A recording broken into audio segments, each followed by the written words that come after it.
የብልጽግናው መሪ አብይ አህመድ በጄኔራል አበባው ላይ ከባድ ዘለፋ ማሰማታቸው ተሰምቷል። የብልጽግናው መሪ ሰሞኑን ወሬያቸው ሁሉ ወታደሬን አስጨረሳችሁ፣ ስልጣኔን ልታስቀሙኝ ሆኗል የሚል ነው። በሌላ በኩል የአብይ አህመድ አገዛዝ ህገ መንግስት ለመቀየር የመጨረሻ የድፍረት ውሳኔ ላይ መድረሱ በጦርነት መሸነፉን ያረጋገጠ ነው ሲሉ ታዛቢዎች መግለጽ ጀምረዋል። ጠመንጃ ያልገዛውን ህግ ይገዛዋል የሚል የቆየ አባባል አለ የሚሉት እነዚህ ፖለቲከኞች አብይ አህመድ ውረድ እያለ የሚያስቸግረው ህዝብ በህግ ስም ለማደንዘዝ መነሳቱን አጋልጠዋል። ከዚህ በፊት እንዲህ አይነት ደፋር የሆነ እርምጃ የወሰዱ የአፍሪካ መሪዎች ቢኖሩም ሙከራቸው ተቀልብሶ ገሚሱ በህዝብ አመጽ፣ ሌላው ደግሞ በፈንቅለ መንግስት መባረራቸውን አክለዋል። መረጃው ወደ እናንተ ይደርሳል። በአፋብን ወሎ ቤት አማራ ምኒልክ ዕዝ ሰዋ ሜዳ ተብሎ በሚጠራው አካባቢ በተፈጸመው ከባድ የደፈጣ ጥቃት በርካታ የብልጽግና ሰራዊት አባላት እስከ ወዲያኛው ተሸኝተዋል። ከባድ የመቁሰል አደጋ እንደደረሰባቸው ተሰምቷል። የቆሰሉት ወልዲያ ሆስፒታል ሕክምና እየተከታተሉ ሲሆን በርካታ የጦር መሳሪያም ለፋኖ ገቢ እንደሆነ ታውቋል። በሌሎች አካባቢዎችም ከአብይ አህመድ ሰራዊት ጋር የሚደረገው ውጊያ ቀጥሏል። ሌላኛው መረጃችን ነው።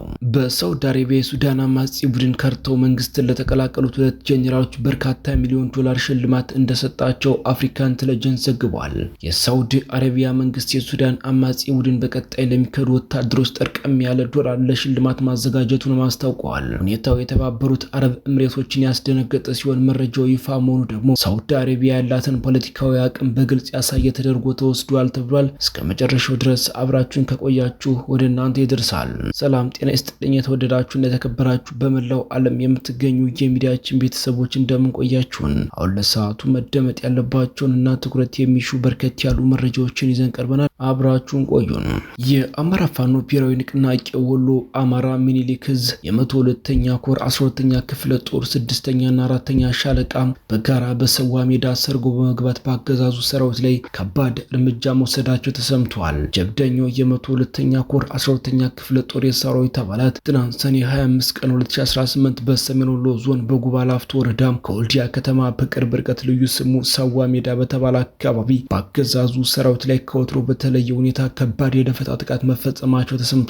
ጥቃቱን የፈጸሙት የ12ኛ ክፍለ ጦር የሰራዊት አባላት በወሰዱት ማጥቃት 10 የአገዛዙ ሰራዊት አባላት ህይወታቸው ሲያልፍ 17 የሚሆኑት ደግሞ በከፍተኛ ጉዳት ወልዲያ ሆስፒታል ውስጥ መግባታቸውን ከቦታው የወጣው መረጃ አመላክቷል። የብልጽግናው አገዛዝ በመላው አማራ ህዝብ ላይ በደረሰበት የፖለቲካ ኪሳራ ምክንያት አሁን ድረስ ከፍተኛ ውዝግብ ላይ እንደሚገኝ ተነግሯል። በዛሬው ዕለትም በ12ኛ ክፍለ ጦር 6ኛና 4ኛ ሻለቃ የተማረከው የብልጽግና ንብረትና ኪሳራ የክላሽንኮቭ መሳሪያ 400 ኤፍ1 ቦምብ 10 የወገብ ማያ 6 የክላሽንኮቭ ካዝና መማረኩን ነው ፋኖ ያስታወቀው። ተመሳሳይ በጎጃም በቴዎድሮስ የ206ኛ ኮር የሰርጀሪካል ኦፕሬሽን ምድብተኞች በደብረ ማርቆስ ከተማ የብልጽግና ጥምር ጦር ጭኖ ሲንቀሳቀስ በነበረ ተሽከርካሪ ላይ ባደረሱት ጥቃት 17 የብልጽግና ወታደሮች ሙትና ቁስለኛ መደረጋቸው ታውቋል። እንዲሁም የሰርጀሪካል ኦፕሬሽን ምድብተኛ አርበኞቹ በምስራቅ ጎጃም ዞን አስተዳደር ቢሮ ላይ በፈጸሙት ጥቃት የብልጽግና መገልገያ ቁሳቁሶችን መውደማቸው ተሰምተዋል።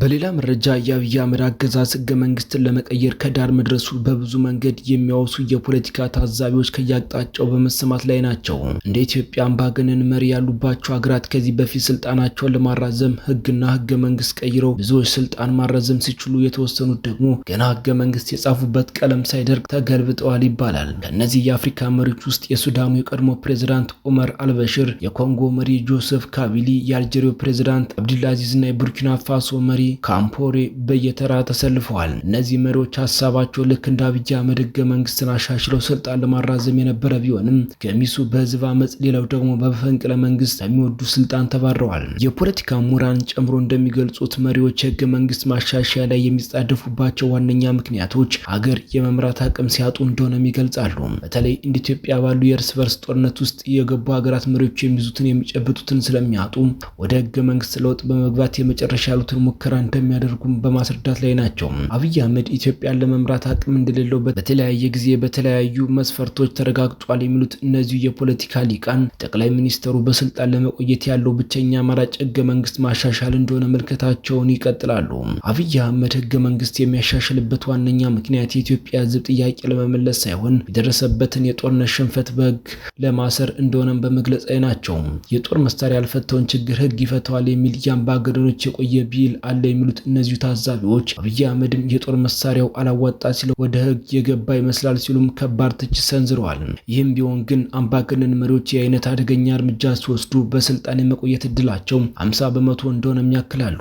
የማሻል እድላቸው ግን ስልጣን ላይ ከመቆየታቸውና አዲስ ህገ መንግስት ከመተግበሩ በፊት መባረር ይሆናል ባይ ናቸው። አብይ አህመድም ይህን አደጋ ከግምት በማስገባት ነገር ውስጥ የገባበት ሲሆን ቀጣዩ ቴቱን ጊዜ የሚፈታ ይሆናል እየተባለ ነው። ከዚህ በተጨማሪም ኢትዮጵያ ላይ የሚፈጠረው ከባድ ወደፊት አደጋ እንዳለም ያትታሉ።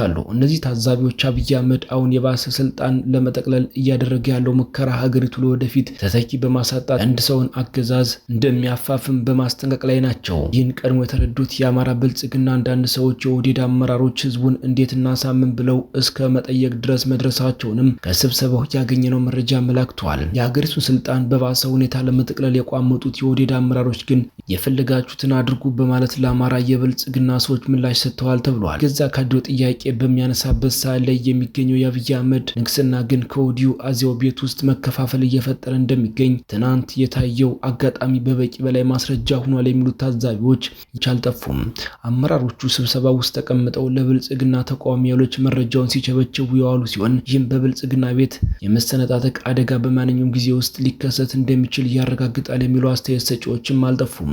እንኳን ዘንቦንብሽ እንዲሉ ወትሮውንም ግጭት ለመፍጠር በቋፍ ላይ የሚገኙት የሀገሪቱ ክልሎች እንደ አዲስ ሲሸነሸኑ አደጋውን በምን መንገድ ማድረግ ይቻላል የሚለው ስጋት በታዛቢዎች ዘንድ በመነሳት ላይ ይገኛል። ይህም ቢሆን ግን አብይ አህመድ የጎንዮሽ ግጭትን በዚህ ወቅት አጥብቆ የሚፈልገው በመሆኑ ህዝቡ የሚቀርብለትን ተጨማሪ የግጭት እንስሶች በጥንቃቄ እንዲመለከት ጥሪ በመቅረብ ላይ ነው ተብሏል። በሌላ መረጃ ጄኔራል አበባው በአብይ አህመድ ጥርጣሬ ውስጥ መግባታቸው ተሰምቷል። የውስጥ ምንጮች እንደሚሉት ጄኔራሉ በጠቅላይ ሚኒስትሩ እርፋና ሚስ የሚል ዘለፋ ቀርቦባቸዋል። ጠቅላይ ሚኒስትሩ ሰሞኑን ወሬያቸው ሁሉ ወታደሮችን አስጨረሳችሁ ስልጣኔ ልታስቀሙኝ ነው ሆኗል።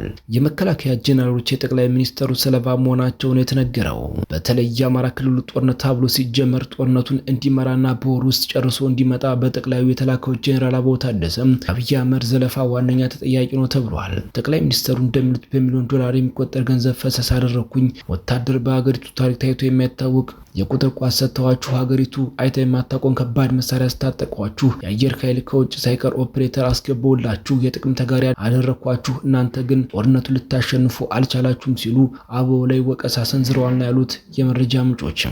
የተወደዳችሁና የተከበራችሁ በመላው ዓለም የምትገኙ የሚዲያችን ቤተሰቦች ለሰዓቱ ያዝናቸው መረጃዎች እነዚህን ይመስሉ ነበር። እናንተም እስከ ዝግጅታችን ፍጻሜ አብራችሁን ስለቆያችሁ ምስጋናችን ከልብ ነው። ሌላ አዳዲስ ነኩተ መረጃ እስከምንገናኝ በያላችሁበት ሁሉ ሰላሙን ተመኘን። ጤና ይስጥልን።